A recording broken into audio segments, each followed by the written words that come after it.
आओ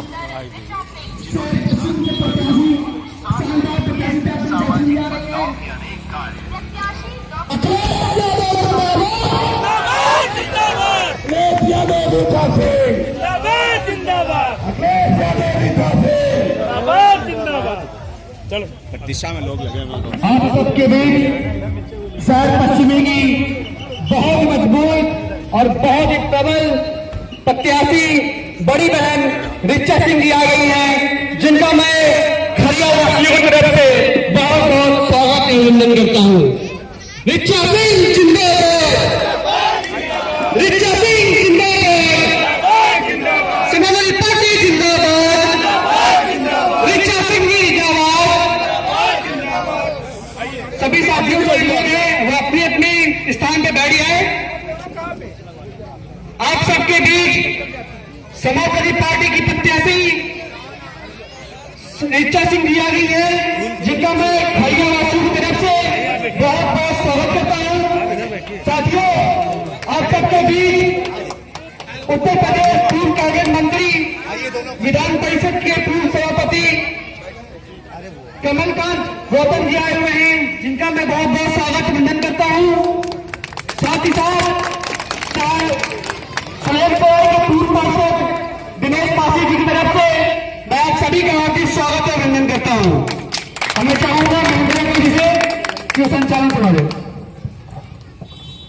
प्यारे भाइयों, और थोड़ा पीछे हो जाए, जिनका बड़ी बेसब्री से हमारे माताएं बहनें नौजवान साथी काफी समय से इंतजार कर रहे थे, और वो हमारी प्रत्याशी हमारी बहन छोटी डॉक्टर रिचा सिंह आप लोगों के बीच आ गई है। आपका ये कार्यक्रम चलता रहेगा, और ये आपकी यहाँ उपस्थिति ही बहुत बड़ी सफलता हमारी है। हमारे बीच में हमारे प्रदेश के पूर्व मंत्री भाई कमलाकांत गौतम जी भी हम लोग के बीच मौजूद हैं, और उनकी सदारत में ये कार्यक्रम चल रहा है। हम समझते हैं कि यह कार्यक्रम आपने जो अपने जोश और बल पे दिखाया है निश्चित सफल होगा। मैं अपने बीच सत्यभामा मिश्रा जी, जो राष्ट्रीय सचिव महिला सभा की, उनकी उपस्थिति में उनका स्वागत कर रहा हूं, और प्रतिमा रावत जी है, उनका भी स्वागत है। हमारे बीच और हमारी महिला कार्यकर्ता बहनें भी आई हैं, उनका सबका स्वागत करेंगे। और जो भी साथी हमारे समाजवादी पार्टी के इस चुनाव में डॉक्टर रिचा सिंह के साथ लगे हैं, उनका स्वागत करते हैं। मैं आप लोग का बहुत समय नहीं खराब करूंगा। मेरे बीच में भाई दिनेश जी पूर्व पार्षद है, मैं इनसे अनुरोध करूंगा कि रिचा जी का स्वागत करते हुए अपनी बातों को रखें। दिनेश जी। साथियों, सबसे पहले आप लोगों को बहुत खुशी होना चाहिए कि हमारे बीच में एक ऐसे प्रत्याशी है, जुझारू प्रत्याशी है, जिनको कोई परिचय बताने की जरूरत नहीं है, आप भली बात जानते हैं। इस धरती पे खरिया के मोहल्ले वालों की ओर से, मैं अपने ओर से आए हुए सम्मानित सभी साथियों का और रिचा दीदी जी का और के गौतम जी का तहे दिल से शुक्रिया अदा करता हूँ और धन्यवाद देता हूँ। साथियों, आप लोगों से हाथ जोड़ कर निवेदन करता हूँ। साथियों, इज्जत सम्मान आपके हाथ में है।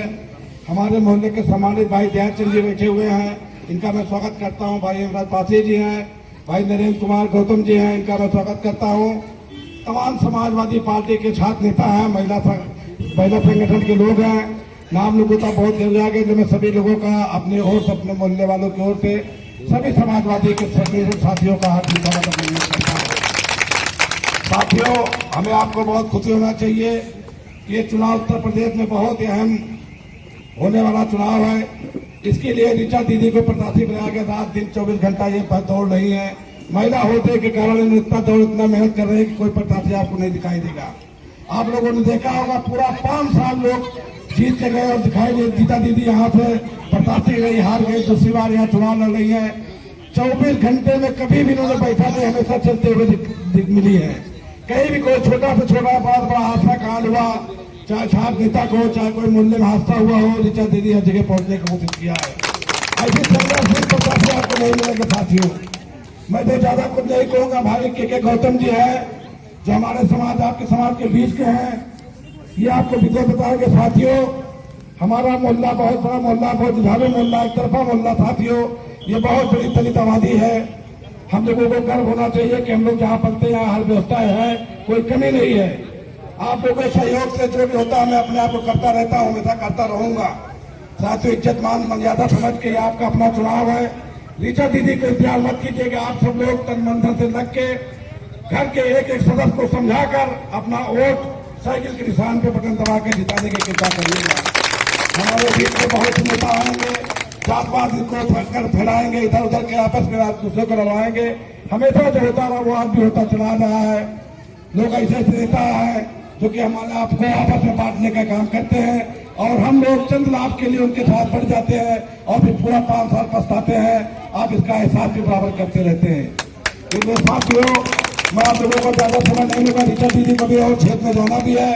मैं माननीय गौतम जी का और ऋचा दीदी के आए हुए सम्मानित सभी साथियों का स्वागत करता हूं और साथियों आपसे पुनः निवेदन करता हूं कि आप ऋचा दीदी का चुनाव को अपना चुनाव समझकर भारी से भारी बहुमत से जिता दीजिए। इनको भी लगे साथ के तारवा करिया रमन का पूरा महरगंज कोई इलाका है जहाँ से गिनती होने का एहसास जाए कि हाँ यहाँ के लोग हमारे साथ हैं।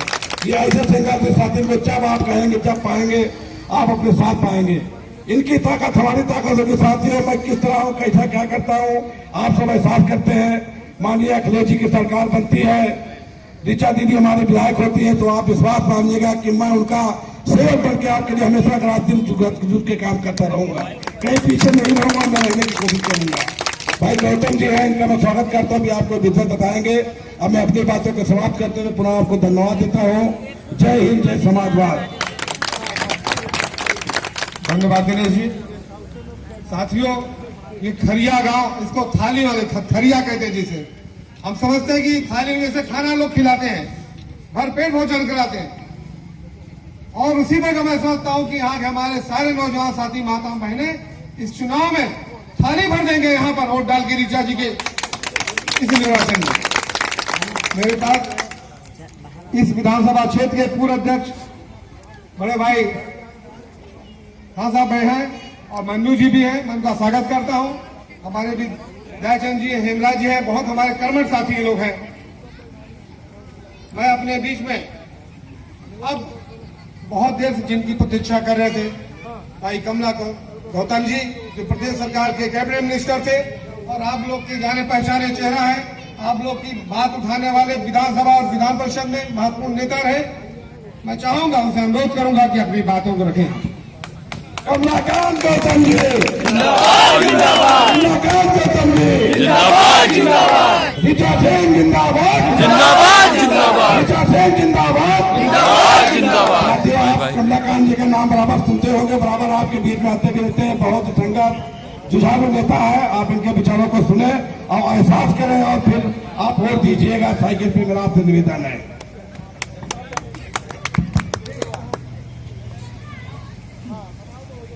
सम्मानित हम लोग के बीच में आई हुई हमारी बहन इलाहाबाद यूनिवर्सिटी की बहुत बलशाली छात्र संघ की राष्ट्रीय अध्यक्ष, इलाहाबाद यूनिवर्सिटी की पीएचडी किए हुए विद्वानों की विद्वान में डॉक्टर ऋचा सिंह जी का मेरी छोटी बहन, मैं इनका बहुत ही अभिवादन करता हूं। इस उत्तर प्रदेश में इलाहाबाद यूनिवर्सिटी का कोई भी छात्र नेता जो राष्ट्रीय अध्यक्ष बना हो, वो उत्तर प्रदेश की सरकार का नेतृत्व करता है। ये बहन ऋचा सिंह जी या तो बहुत बड़ी मिनिस्टर बनेगी या ये भविष्य में मुख्यमंत्री भी बन सकती है। ऋचा सिंह जिंदाबाद, जिंदाबाद, जिंदाबाद। तुम संघर्ष करो, हम तुम्हारे साथ हैं। ऋचा तुम संघर्ष करो, हम तुम्हारे साथ हैं। सम्मानित हम लोग के बीच में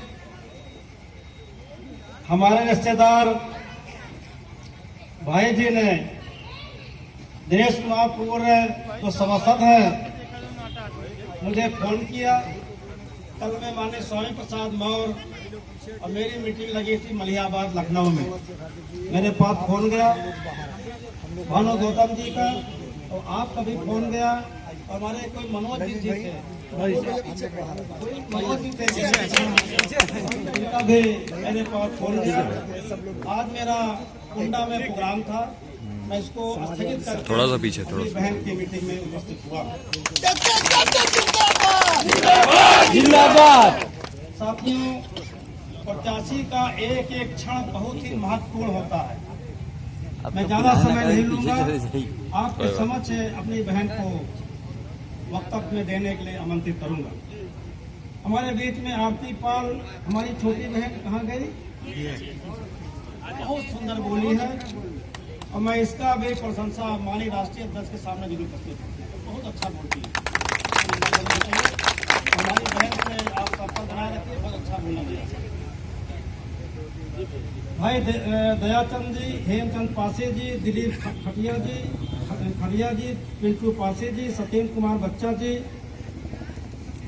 चुन्नू पांडे जी, हिमांशु जी, वरुण सोनकर जी, अभिषेक जी, शशि जी, वीरेंद्र कुमार जी, अर्पित कुमार छात्र नेता जी, डॉक्टर मोहम्मद इकराम जी, महेंद्र सिंह। साथियों, सारा नाम लेना नामुमकिन है। साथियों, चुनाव का मंच है। इस चुनाव में भविष्य की सरकार का चयन होना है। इस चयन में उत्तर प्रदेश में हमारी ऋचा सिंह जी बहुत ही महत्वपूर्ण चुनाव लड़ने जा रही हैं, और मेरा पूरा विश्वास है कि उत्तर प्रदेश में अगर कोई संघर्षशील नेता है महिला में, तो भाई ऋचा सिंह, हमारी बहन ऋचा सिंह। मैं आपको विश्वास दिलाना चाहता हूं कि जब यहां पर पूजा पाल के हस्बैंड राजू पाल का टिकट होना था, तो मैं यहां का इंचार्ज हुआ करता था। इलाहाबाद मंडल का मैं इंचार्ज था। राजू पाल को टिकट मैंने दिलाया था। दुर्भाग्य मेरे साथ हुआ, और आपके सामने है। यहीं पर नंदी जी था, नंदी को टिकट दिलाने में मेरा सहयोग था, और नंदी को मंत्री बनाने में मेरा सहयोग था।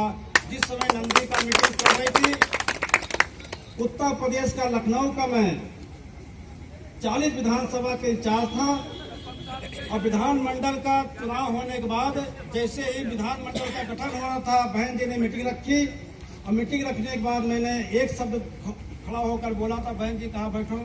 हम कहा बहन जी मेरी बात सुनना चाहिए। बहन जी ने कहा बताओ, क्योंकि मैं लखनऊ मंडल का चीफ कोऑर्डिनेटर था। हमने कहा बहन जी, ये नंदी राइफल लेकर नाला में कूदे थे, तो पूरे लोग जो व्यापारी समाज उनके नेता मान लिया, इनके तुरंत टिक लग गया मंत्री बनने में। साथियों, ये जो चुनाव की मीटिंग है, ये कोई साधारण मीटिंग नहीं है। ये साधारण मीटिंग नहीं है। आपके समक्ष प्रधानमंत्री जी की बात आती है। वही प्रधानमंत्री आपको धोखा देकर, आपको झांसा देकर, आपको कहा था कि नोटबंदी करके हर खाते में 15 लाख रुपया प्रस्तुत करूंगा। मैं आपके खरिया के निवासी साथी में पूछना चाहूंगा, एक साथी हाथ उठाए, किसके खाते में 15 लाख रुपया आया? बताएं साथी, मैं जानना चाहता हूं, किसके खाते में 15 लाख रुपया आया पीएम का? किसी खाते में आया। तो पहला बोलो, पीएम झूठा, पीएम झूठा, पीएम झूठा। एक इसका एक चंगू का बात है, और मंगू की बात सुनिए। मंगू ने अभी कहा, जब इसकी मीटिंग में खाली सीट होने लगी तब क्रोध आया। मंगू भाई का क्रोध आया, जिसको बाबा कहा जाता है, जिसको योगी कहा जाता है। क्या ये योगी है? क्या योगी? बताएं, क्या योगी है?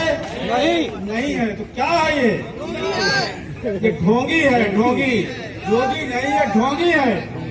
क्योंकि जब इसके मीटिंग में खाली सीट होने लगी, तो अपने लोगों के बयान दिया, मैं तुम्हारी गर्मी उतार दूंगा। ये गर्मी किसको कहा? आपको नहीं कहा, अपने लोगों को कहा। और साथियों, जब इनको कहा तो मेरा भाई है, मिलकर इनकी गर्मी उतारने का काम ये खरिया से शुरुआत करिए। साथियों, इनका जो चंगू है, इसको फेंकू बोला जाता, फेंकता है। ये कहता है मैं झोला उठा के चल दूंगा। अरे खरिया वासियों, सबसे पहला झोला छीन के देखना, झोला में लेकर कर जा रहा है, छीन लेना झोला इसको। यहाँ तो जो सरकार के मंत्री हैं, हम लोग तो जानते हैं, क्योंकि मेरा निवास तो लखनऊ में विधानसभा के बगल है। मैं यहीं का निवासी हूँ। कुंडा मेरा घर द्वार है, इलाहाबाद बेली गांव मेरा मकान है, लखनऊ में मेरा छोटा सा मकान है। अपनी बहन को मैं आश्वासन देना चाहता हूँ, 1000 फोन अपने समाज को आपके पार्लियामेंट में 36 घंटे के अंदर जाएगा। 1000 हमारे समाज का, क्योंकि हमारे समाज का फोन, हमारे समाज के लोग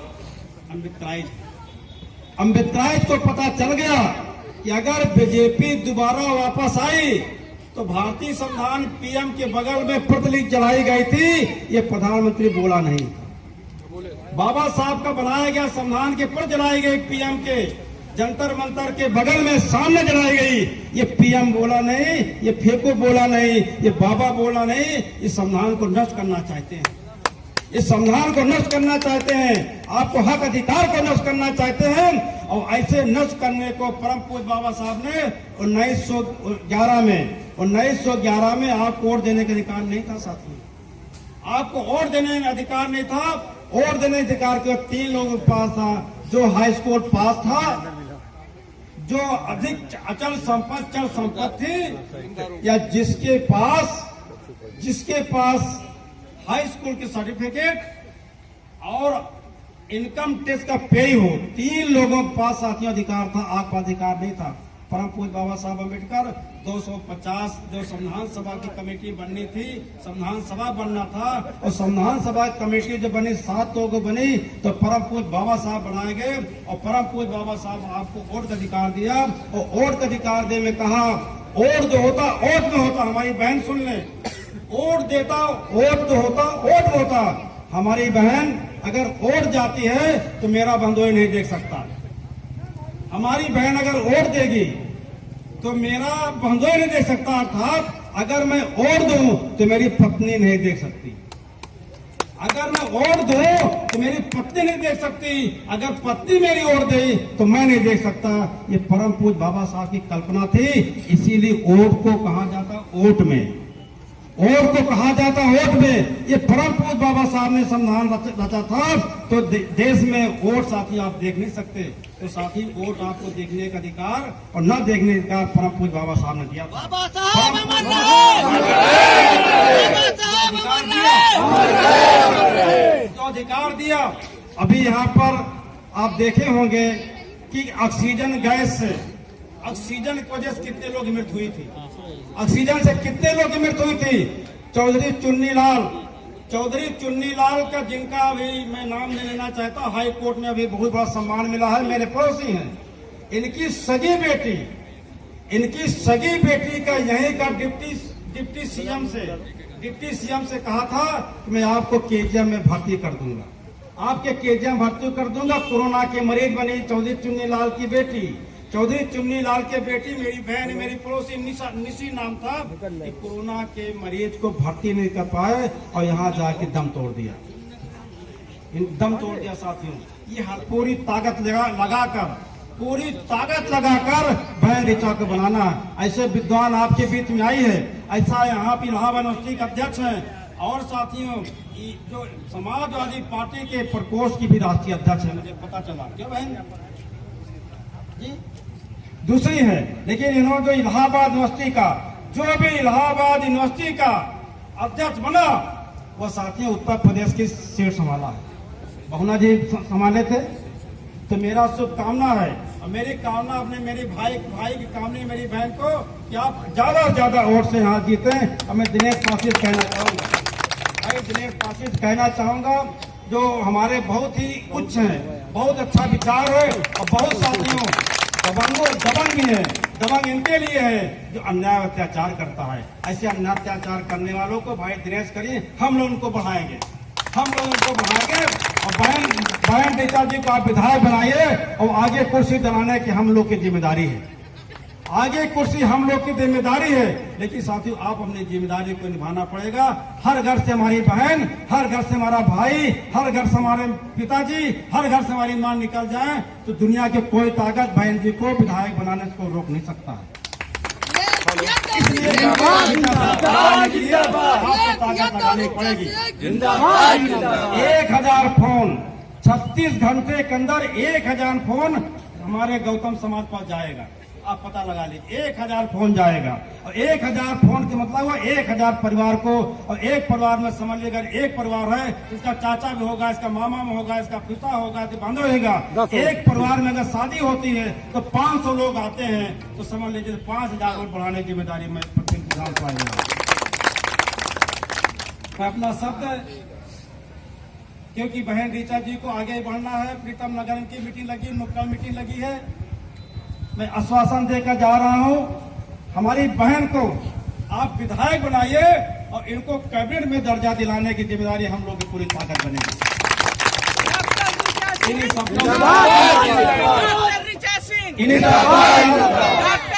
माननीय राष्ट्रीय हमारे राष्ट्रीय अध्यक्ष जी, एक बार मुझे पता चला, आपने दुनिया कभी सुना होगा कि माननीय राष्ट्रीय अध्यक्ष जी जमीन पर बैठे थे।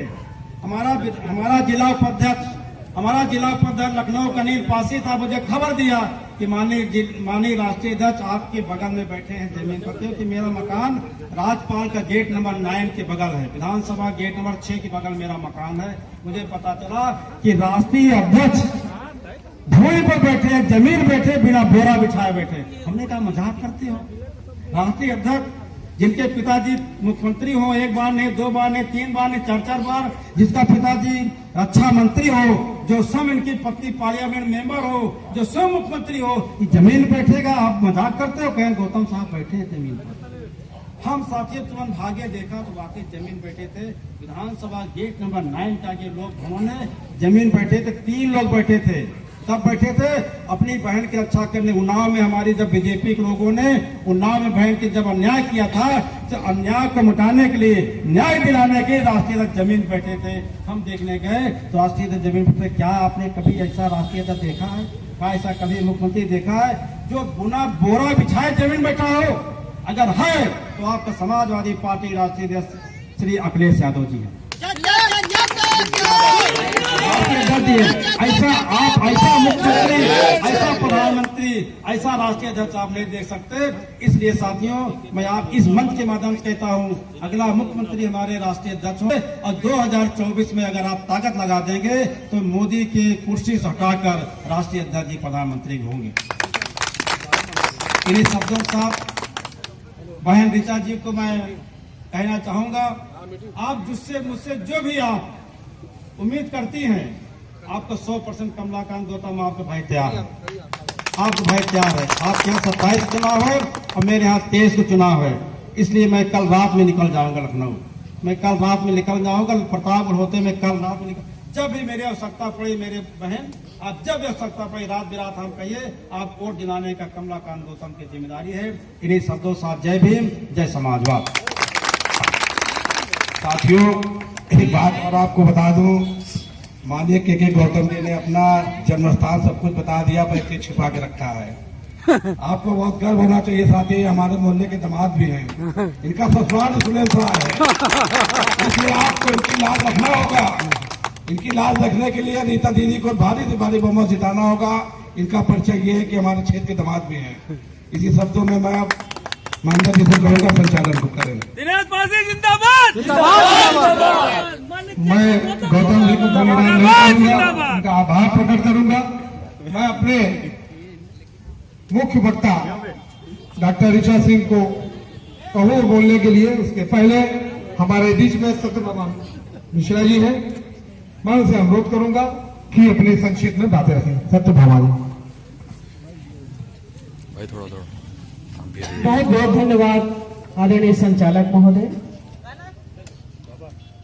की सभा के केंद्र बिंदु समाजवादी पार्टी की सशक्त और तेज तर्रार विदुषी ईमानदार कर्मठ प्रत्याशी डॉक्टर ऋचा सिंह जी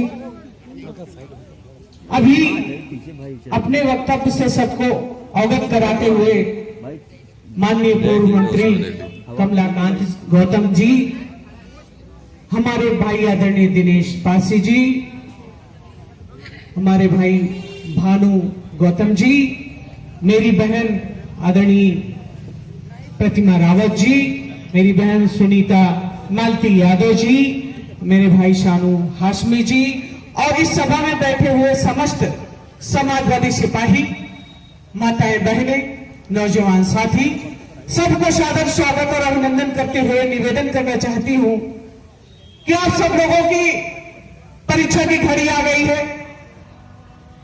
ये दमनकारी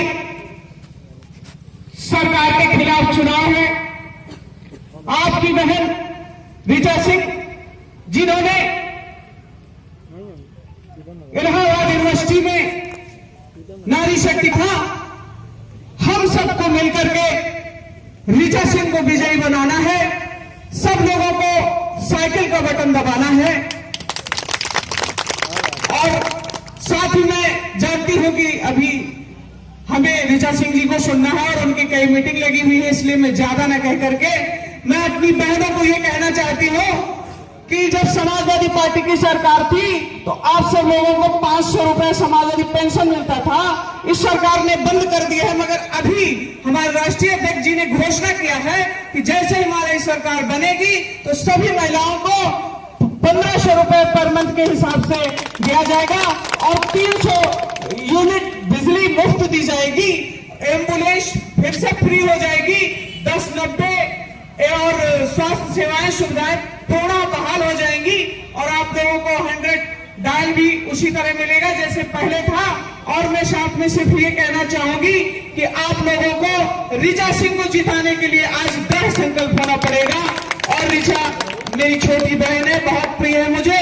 मैं चाहती हूँ कि ये विधायक बने और कैबिनेट मंत्री का दर्जा पाकर शहर पश्चिमी का विकास करें, यहाँ की एक एक गली मोहल्ले को चमकाएं और आप लोगों को व्यवस्थाएं दें। और इन्हीं शब्दों के साथ में बस 2 पंक्तियां कहूंगी ऋचा जी के लिए कि न हम सफर से निकलेगा न हम नशी से निकलेगा, न हम सफर से निकलेगा न हम नशी से निकलेगा, हमारे पांव का कांटा हम ही से निकलेगा।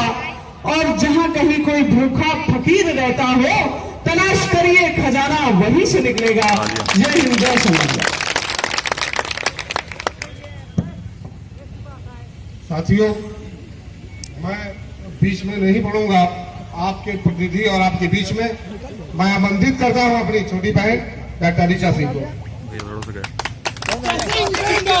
जिंदाबाद जिंदाबाद जिंदाबाद जिंदाबाद। बहुत धन्यवाद। कार्यक्रम का संचालन कर रहे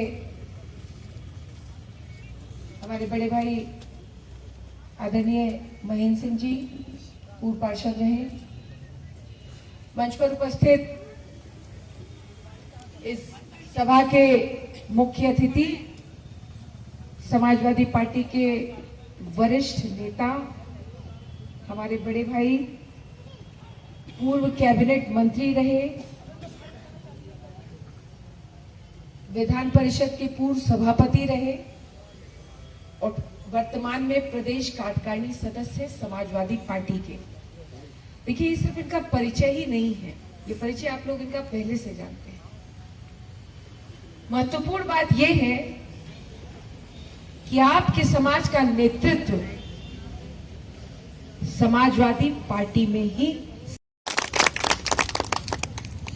मंच पर इस मोहल्ले के पूर्व पार्षद बड़े भाई आदरणीय दिनेश पासी जी हैं, सत्यभामा मिश्रा जी समाजवादी पार्टी की वरिष्ठ नेता है, हमारे बीच में हैं, आरती दिवाकर जी हैं, सुनीता जी हैं, दयाचंद्र जी आप मौजूद हैं इस सभा में, हेमराज पासी जी, दिलीप खरिया जी, पिंटू पासी जी, सतेंद्र कुमार बच्चा जी, भानु प्रकाश गौतम जी, चुन्नू पांडे जी, हिमांशु जी, वरुण सोनकर, अभिषेक गुड्डू, वीरेंद्र कुमार, हमारा छोटा भाई छात्र नेता, उभरता हुआ समाजवादी पार्टी का युवा नेता अर्पित कुमार, डॉक्टर मोहम्मद इरफान,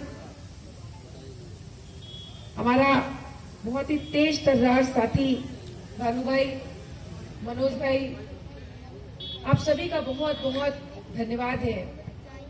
पीछे हमारी माताएं और बहनें खड़ी हैं, आप सभी को मैं प्रणाम करती हूँ, आप सभी को नमस्ते करती हूँ। बहुत लंबी बात नहीं कहूंगी क्योंकि आदरणीय नेताजी सब कुछ कह चुके हैं।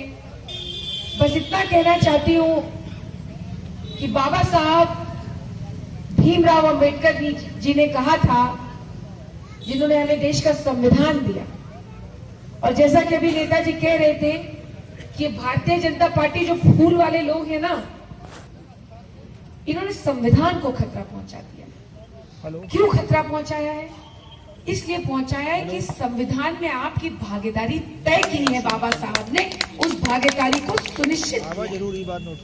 लेकिन अगर संविधान को खतरा पहुंच जाएगा और संविधान पर कोई आंच आती है, संविधान के भीतर ही ये लिखा हुआ है कि हम में और आप में कोई भेदभाव नहीं हो सकता, किसी वर्ग के आधार पर, किसी जाति के आधार पर, किसी धर्म के आधार पर, और तो महिला और पुरुष होने के आधार पर भी कोई भेद नहीं हो सकता। ये हमें बाबा साहब जिंदाबाद बाबा साहब ने ये कहा कि समाज का जो वंचित समुदाय है उसके लिए आरक्षण सुनिश्चित करना होगा, नौकरी से लेकर पढ़ाई तक। चाची ये बात इसलिए कह रहे हैं कि ये सरकार संविधान को खतरे में डालकर आरक्षण खत्म करना चाहती है, ताकि आपके बच्चों की भागीदारी सरकारी नौकरी से लेकर पढ़ाई तक में कम हो जाए और धीरे धीरे वो खत्म हो जाए। इतनी महंगाई बढ़ गई, सरसों का तेल 200 रुपए लीटर से ऊपर हो गया, बिजली का मीटर लाला के घर के बाहर लगा दिया, 120 की स्पीड में दौड़ रहा है और बत्ती आती नहीं है। अखिलेश यादव जी ने कहा है कि 300 यूनिट बिजली फ्री मिलेगी, पानी फ्री मिलेगा। क्यों मिलेगा? क्योंकि आप टैक्स देते हैं, इसलिए मिलेगा। 3 साल से मैं केवल 2-3 महत्वपूर्ण बातें कहूंगी, भाषण देने का समय हम लोगों के पास बहुत होगा, लेकिन आपके 2-3 मुद्दे कहना चाहते। 3 साल से चाची बच्चों का स्कूल बंद था। कोरोना आया है, कोरोना आया था, कोरोना के नियमों का पालन किया जाना था, लेकिन जब बाजार खुल गए, शराब की दुकान भी खोल दी, शराब की दुकान के बाहर लाइन भी लग गई, लेकिन बच्चों का स्कूल नहीं खोला। क्यों? बच्चे नहीं पढ़ेंगे तो आगे कैसे बढ़ेंगे? समाजवादी पार्टी की सरकार में आदरणीय नेताजी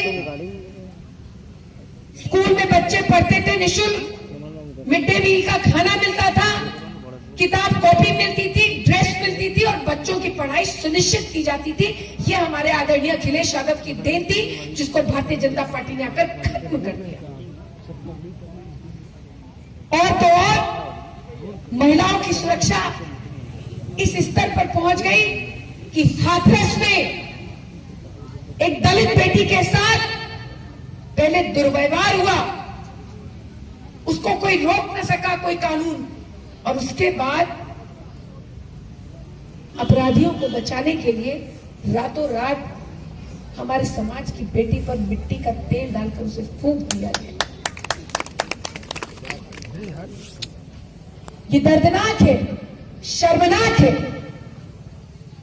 किस बेटी बचाओ और बेटी पढ़ाओ की बात करते हैं?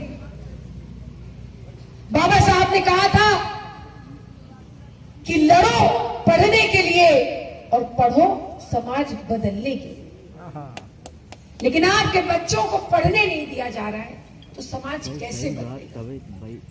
बस इन्हीं बातों के साथ इतना कहना चाहती हूँ, माननीय अखिलेश यादव जी ने बच्चों की पढ़ाई को फ्री करने की बात कही है। 300 यूनिट बिजली पानी फ्री मिलेगा, सुरक्षा सुनिश्चित होगी, गरीब महिलाओं को 18,000 रुपए की सालाना पेंशन दी जाएगी और साथ ही साथ राशन का कोटा बढ़ाया जाएगा और युवाओं को रोजगार दिया जाएगा। मेरा आपसे सिर्फ इतनी गुजारिश है, बहनों से भी और हमारे सम्मानित भाई लोग भी बैठे हैं कि मत डालिए अपने बच्चों के भविष्य को खतरे में। पिछले 5 साल में फूल वालों ने बहुत नुकसान कर दिया है, समाज का भी नुकसान किया है हमने और आपने भेदभाव और फूट डाल के, और बच्चों के भविष्य का भी बेहद नुकसान किया है। लड़के रोजगार मांगते हैं, लाठी मिलती है उनको, लाठियों से और बूटों से पीटा जाता है। समय आ गया है बदलने का। 27 तारीख को वोट करने जरूर निकलिए। आपका वोट ही आपकी ताकत है, क्योंकि हर नेता को आपके दरवाजे आना पड़ता है और आपसे हाथ जोड़कर बताना पड़ता है कि हम क्यों आपके पास आए। सुना एक और नेताजी चुनाव लड़ रहे हैं, हिम्मत नहीं पड़ रही आपके आने के बीच में आपके। क्यों? क्योंकि पिछले 5 साल पहले आपने उनके ऊपर भरोसा किया और उन्होंने आपकी सड़क और नाली को भी ठीक करने का काम नहीं किया। कोरोना में लोग दवाई और ऑक्सीजन की कमी से मरते रहे, लेकिन कोई भारतीय जनता पार्टी का व्यक्ति झांकने नहीं आया।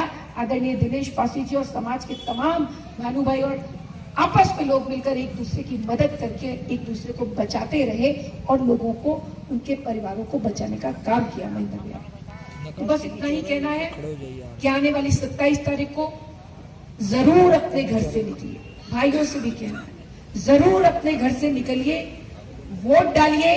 साइकिल का निशान मशीन में पहले नंबर पर है। मशीन के बटन को तब तक दबाए रखिए जब तक उसमें से आवाज नहीं आ जाती है। वोट करने जरूर जाइए, आपका वोट ही आपकी ताकत है। और इस बार ऐसी साइकिल चलाइए कि शहर पश्चिमी से साइकिल चलेगी तो लखनऊ में जाकर रुकेगी और माननीय अखिलेश यादव जी को मुख्यमंत्री बनाने का काम करेगी। किसी के बहकावे में मत आइएगा। और दीदी और चाची लोगों से फिर कहना चाहते हैं कि भैया लोगों को भी समझाइएगा, एक दिन पहले किसी के बहकावे में ना आ जाए। वैसे तो हमारे आदरणीय के गौतम जी ने कह दिया है कि हर घर में फोन जाएगा। आदरणीय दिनेश पासी जी हर घर में पर्ची पहुंचाएंगे और आपको निकलकर बड़ी संख्या में वोट करना होगा। एक भी वोट रुकना नहीं चाहिए। जब एक एक वोट दौड़ेगा, वोट की चोट होगी, तब ये भारतीय जनता पार्टी सत्ता से बाहर जाएगी और समाजवादी पार्टी आपके लिए, जननीतियों के लिए, आपके जन कल्याणकारी नीतियों के लिए आपके बीच में आकर काम करेगी। इन्हीं शब्दों के साथ मैं अपनी बात खत्म करती हूँ। जय समाजवाद, अखिलेश यादव जिंदाबाद। जिंदाबाद जिंदाबाद साथियों, जिंदाबाद जिंदाबाद बटन दबाओ शान से, के निशान पे, बटन दबाओ शान से। साइकिल के निशान पे।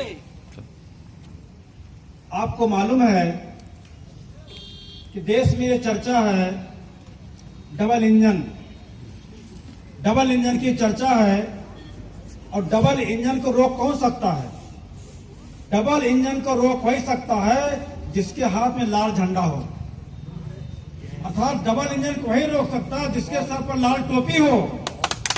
अगर कोई समाजवादी पार्टी ही रोक सकती, दुनिया में कोई ताकत रोक नहीं सकती, तो डबल इंजन को रोकने वाला समाजवादी पार्टी का राष्ट्रीय अध्यक्ष अखिलेश यादव है। अगर पश्चिम विधानसभा से डबल इंजन की सरकार के प्रतिनिधि को रोकना होगा तो भाई रीचा बहन को आपको जिताना पड़ेगा। आज के इस कार्यक्रम के सभी आयोजकों को, छा गई रीचा भाई को, अरुण सोनकर को और जितने तमाम साथी भाई दिनेश जी को बहुत बहुत धन्यवाद।